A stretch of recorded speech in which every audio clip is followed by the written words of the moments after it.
சென்னையில் அண்ணா மேம்பாலம் அருகே டாக்டர் ராதாகிருஷ்ணன் சாலையில் செம்மொழி பூங்கா அமைந்துள்ளது. 8 ஏக்கர் பரப்பளவில் உள்ள இந்த பூங்காவில் 700 வகையான தாவரங்கள், பல அரிய வகை மரங்கள் வளர்க்கப்பட்டு பராமரிக்கப்பட்டு வருகின்றன.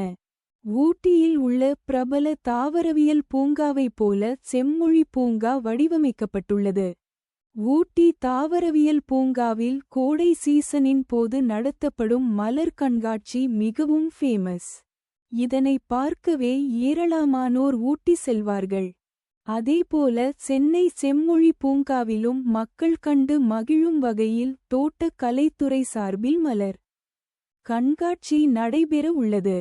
அந்த வகையில் சென்னை செம்மொழி பூங்காவில் வரும் ஜனவரி 2ஆம் தேதி மலர் கண்காட்சி தொடங்குகிறது. இதனை முதல்வர் ஸ்டாலின் தொடங்கி வைக்கிறார்.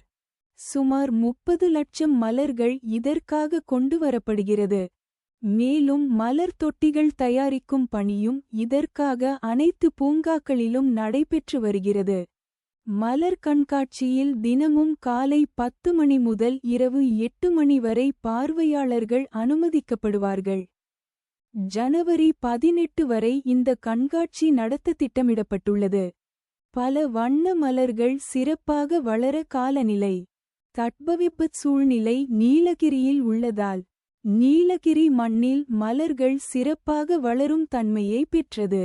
இதனால் செம்மொழி பூங்காவில் நடைபெறும் மலர் கண்காட்சிக்கு ஊட்டி அரசு தாவரவியல் பூங்கா, குன்னூர் சிம்ஸ் பூங்கா, ரோஜா பூங்கா, காட்டேரி பூங்கா ஆகிய பூங்காக்களில் இருந்து மலர் நாற்றுகள் சென்னைக்கு கொண்டு வரப்படுகிறது. கொடைக்கானலில் உள்ள தோட்டங்கள், கிருஷ்ணகிரி மற்றும் ஓசூரில் இருந்தும் மலர்கள் கொண்டு வரப்படுகிறது.